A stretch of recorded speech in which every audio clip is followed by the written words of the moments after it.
I almost gave this challenge up in the first 10 minutes of getting the character. I swear to God.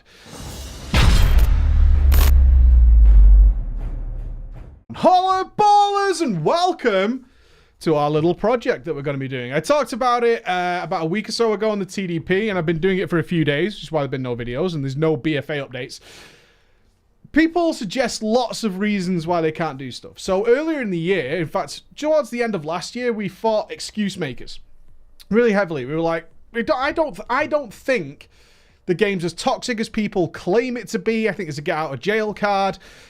So how do we test this? How do we test this? So we're going to make a little project. We're going to get a brand new, fresh account that has no links to my main account whatsoever. This is important because when people try and do studies or tests and things, they tend to use their account, and you'd be surprised how many benefits that gives you. It gives you advantages all over the place that other players may not have. We're going to do this so nobody knows what account I'm on, so they can't battle.net me or anything like that. Now, I am going to reveal the name of the character today. The reason is it's practically impossible to do this without doing so. So that's a little bit of a bummer, but it's not going to affect what we're doing in any way. So you can take my assurance, there's no way we can do that. I'm actually recording like 2 days previous to where I actually am with this character. Therefore, it's not going to affect me. And you can take my word for it, we're not going to cheese in any way. It's just super... It's pretty much impossible to hide the name of the character in every single piece of footage. It's just impossible. You'll find it somehow. So why avoid it? Just have faith. I wouldn't... Wait till you hear the restrictions, then you'll understand why it would be of no benefit to me to cheese this. What's our goal? Our goal, I think, is to get ahead of the curve Argus. See how long that takes us. That's a good milestone for people to reach. I think once you get there, the only way after that is Mythic raiding, right? There's nowhere else to really go after that. Or really high Mythic Plus, which you were talking like you've demolished most of the game at that point. There's only the super hard stuff to get done. So... we went and we bought a brand new account. Ridiculously expensive. Crazy expensive how much it is to get a WoW account that includes Battle for Azeroth. So you can buy Legion and everything pre-Legion for a reasonable price. But if you want to include Battle for Azeroth in there... So first of all, it's in no way, shape or form a benefit to me to skew the results of this because it's already cost me a pretty penny to get this thing going. So we obviously wanted to do this in order to get the 110 boost to come along with this. I don't particularly want to level a new character. I just want a fresh character to get started with. So we went out, we got a new email address, made this, so it's in no way linked to my account. Nobody on my Battle.net friends or anything like that know who I am on this character, or will see me online or queuing for anything. And we got to the character creation screen. What character are we going to make? Big question. So I suggested I would have liked to have done this challenge on a healer DPS hybrid. If I could have the option to tank, I'll probably tank in 99% of the scenarios.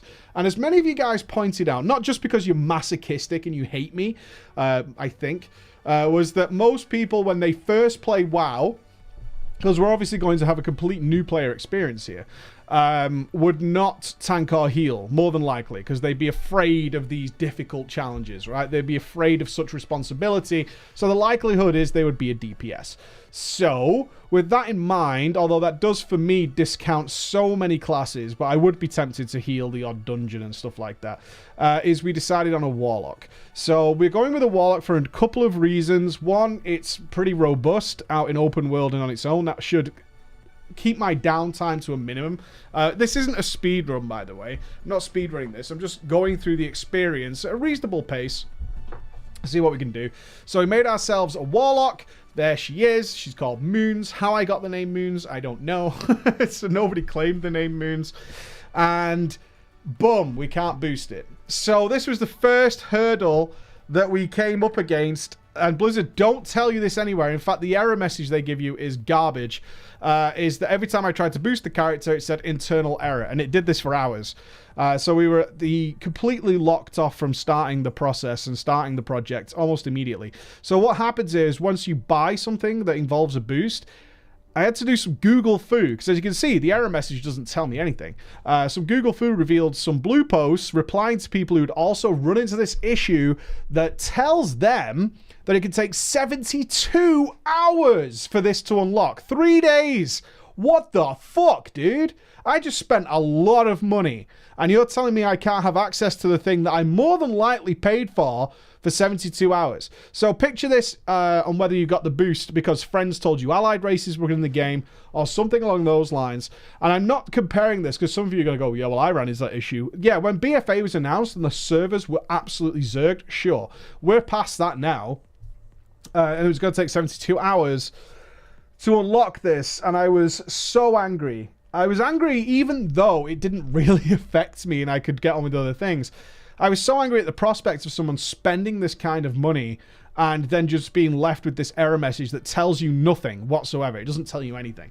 It just says, internal error. What does that mean? How long do I have to wait? And you've got to go and browse the internet to actually find out that it could take 72 hours for this situation to resolve. Mine resolved in about 6 hours. Yeah, that's a really long time. 6 hours on my brand new World of Warcraft account with the boost sat there waiting to go and being unable to use them. So ridiculously long time, Blizz. That's not fair. Just change the error message to say you've just bought it. It takes a while for everything to unlock, blah, blah, blah, blah, blah. In we are. So some UI fixes, usual stuff, get the keybinds set up, get ready to go. So my theory on going into this process is that the game is not toxic as people want it to be. There are toxic players within it, for sure. But I think a lot of that comes from bad play. I think if you play relatively well, one, you'll either be ignored because you're doing your job, so nobody really cares, or if you're playing well and people notice, is in fact people will want to play with you more. It's actually playing terribly that gets you noticed and creates a toxicity around you that's aimed at you, more than likely because you're causing a lot of problems.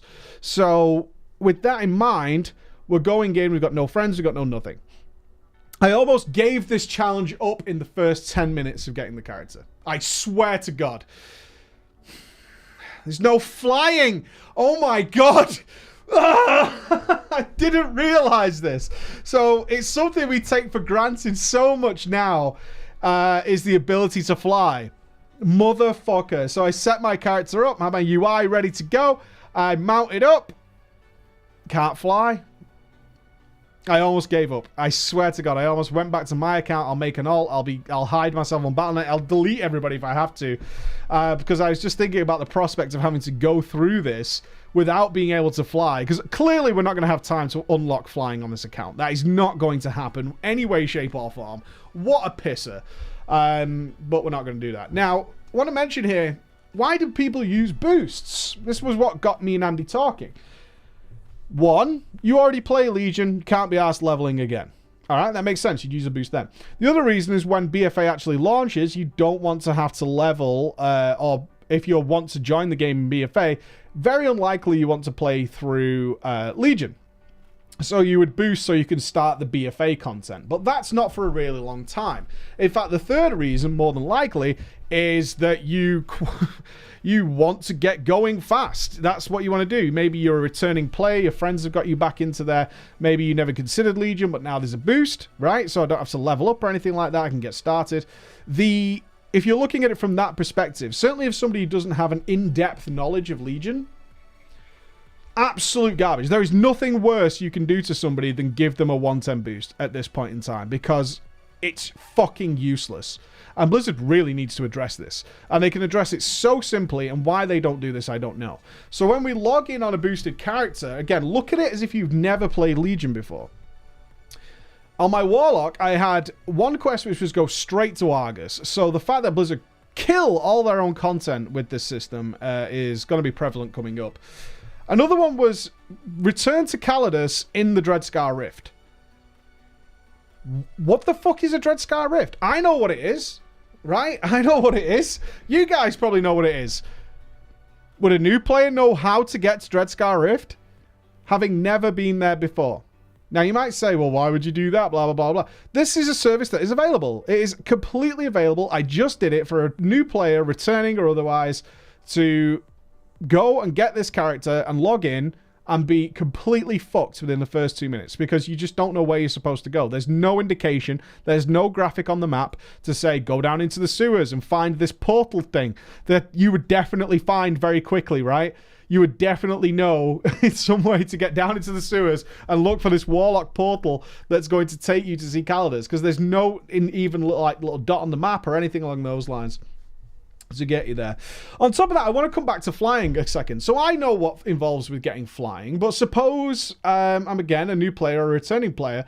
I get on my mount, which again, the game doesn't tell you that it gives you mounts. You have to go into a little menu system to find that. The game doesn't say, congratulations on using your boost. You can access mounts that we provided for you here. Nothing like that at all. That doesn't exist. But once you get on your mount and you notice that in Dalaran, people are fucking flying around, bro. Why can't I do that? There's no indication of how you get that either. You and I know it's an achievement, right? It's an achievement you need to get. But sure, you can ask in trade chat and things like that. God knows whether that's going to spot you out as being a newbie straight away. But either way, these are the things that Blizzard needs to address. They do start you with an emissary whistle. The quests are all available for emissaries. And also they give you 1 flight point in each zone, which I thought was a really nice touch. Particularly if, as somebody who doesn't have access to flying, I was really happy that I could at least get to the zones in a decent way along my little journey here. So in essence, for new players, what I'd like to say to Blizzard is really consider having maybe Dadgar or someone like that who says, hey, welcome. You know, this is all stuff that's avoidable. If you've played the game before, you can avoid it. But welcome. You have a number of choices here. We give you access to mounts. Your class hall is here. You should go and explore it. And I would then have another NPC who explains the class hall to you. Also, if you want to get used to the game and explore, we suggest you go to Val'sharah, Stormheim, places like that, and maybe do some emissary quests. If you're looking for a greater challenge but better rewards, perhaps head to Argus. Right? This place does have greater rewards, but is going to be far more dangerous. So you start on an 875 character, or is it 870? It's around there. It's around there. Yeah, it's 870. You start on an 870 green character with an artifact weapon, which again is not explained to you. They don't explain what the artifact weapon is, or if its use in any way, shape, or form. Already completely filled in. So within the first 2 artifact power drops, you're going to get Concordance of the Legion Fall, right? You get that straight away. If you know what it is, again, this is a running theme, and I want you to keep this in your mind, is they don't explain to you that you have an artifact weapon in any way. They don't explain what it does. They don't do anything. You just end up with they skip you basically down the line of quests to after you've got an artifact weapon. That's and it's fleshed out. They skip you straight to it. They don't modify the quest text in any way. They just skip you to a later date in the quest chain, which I think is pretty miserable. I think that's pretty embarrassing that that's the way that's designed, without considering new players might not even know what an artifact weapon is. Certainly how to get to the class hall. What is the class hall? What's the purpose of this thing? What are relics, right? What are all these things? They give you a little baggie as well of stuff that contains useless things again. So the tomes were pretty useful. They give you a chunk of ancient mana. What's ancient mana? Why do I have something that tracks ancient mana? What is it? What involvement is it? I have the flight point in Suramar, but until I start doing the quests, I don't know what ancient mana is. Why have you given me this ancient mana? As a new player, you've just got to be like, so what's ancient mana, by the way? You're going to have to ask so many questions that could have been easily addressed with some intro dialogue or something along those lines. They give you some food, which doesn't refill your HP. Why? Some water for my Warlock, which was really good. So happy I got some water. And a couple of health potions, which is fine. The tomes were the most useful thing in there by a long way. But they also didn't tell me to open the bag, I don't think. It's in your bags, so I'm aware that I can open my bags, and then there's a thing in there that I can open. But there's no indications like, hey, by the way, we've provided you this bag of goodies. Previously in game, they actually solved this already. You used to get a mail that would arrive in the post, so you'd have a notification, you mouse over that, you have mail. I should look for a mailbox. That's ABC, right? And in there would be a letter. You used to get it when you cap. Congratulations on reaching level cap. They used to give you some potions and things like that. I'm sure some of you guys remember that. But this time they're just like, here's your character, off you go. It's almost like the assumption is you must have a ton of knowledge about the game. Otherwise, why would you have boosted? I think that's really ignorant, because the amount of people who buy the game with a boost and just boost straight to cap is no doubt really high. Even if it's not, it doesn't matter. There should be some buffer here. So, the process begins. We're underway. First stop I made, down to the Broken Shore. The world boss was up, right? So yeah, I'm utilizing my knowledge here. Down to the Broken Shore, world boss was up, didn't get anything from there, but also had an emissary quest on the Broken Shore itself. Really good, really useful. Did the quest there, got a tremendous amount of artifact power, got some little, got some shards and stuff like that. Nothing particularly amazing, but got my first emissary quest turned in, got my first class hall resources. We're going to come back to that in a minute. That was a pain in the ass. Then went off to High Mountain, did those as well, and I believe the last one was something like Stormheim, something along those lines. Got my 3 emissary quests done, did not get a Lego. Most of the things we're going to do here is hunting down our first legendary to get things done. Did the world boss that was in High Mountain, didn't get anything from that, and then did a heroic. Made sense to me to get a heroic out of the way while I was sort of riding around, not flying, riding around High Mountain, which motherfucker, after you're used to flying around High Mountain, goddamn, riding around that place is an absolute nightmare. Which I did a heroic and then realized a lot of the content in the game is totally dead for you if you boost a character, which some of you will be liking. I get that. Like, this is a good thing because I don't want to deal with this content. Again, looking from a weaker player standpoint, you would imagine Blizzard wouldn't mind it if you could go into things like heroics and emissary quests. I think they should be boosted. Does it really matter if people are getting like 880 gear from heroics, really? Because I know Titan Forging is obviously a thing, but all heroics are pretty much dead. Near enough every sort of upgrade you can get from world quests is essentially dead. There's a few PvP pieces which are like 900. That's nice. And then occasionally like one a day might be like 885 or 880, something like that. But essentially your boosted character is killed everything. So there's a fine line for Blizzard to draw here, which is this character needs to be useful enough to go straight into Battle for Azeroth content, right? That's what this needs to be long term. But that's not for like another good few months yet. Making a character that is immediately killing 90% of Legion's content is not a good idea, because you've got to imagine it would be nice for players to go, okay, I should go and do some heroics and I can start getting some character progression from there. I can also see what the dungeons are like. The first real place that you can start gearing up Argus and Mythic Plus. That's where you start, essentially. You start in that environment, which I thought was terrible. I think they should stagger that a little bit better. Either lower the introductory gear that you get or buff the rewards from there. At this point in the game, I don't see the problem in buffing the rewards from all locations. Essentially, was hoping for all I could get out of all this content that we started off with was legendaries.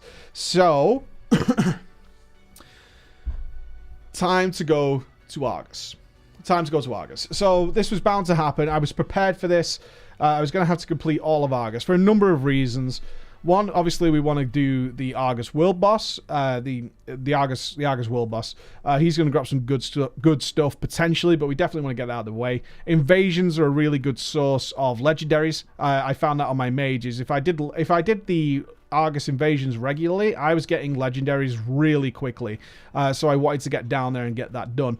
Also unlocking the quest to get the legendary ring. Nice, easy, fast legendary for this character to get.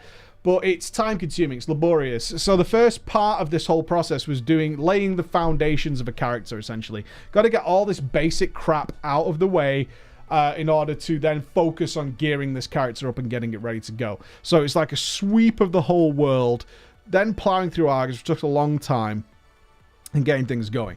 So about an hour and 57 into this, which is, I was doing notes as we were going. An hour and 57, I was heading into Argus. I was 875 at that point.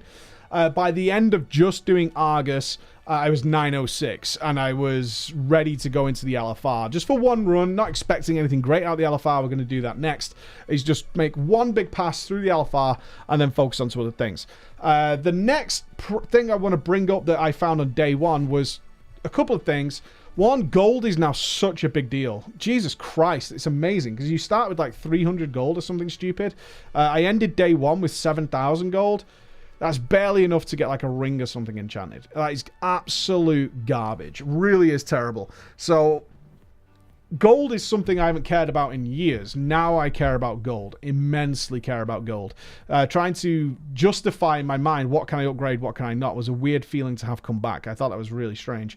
And also, the cock blocking that is the mission table stuff.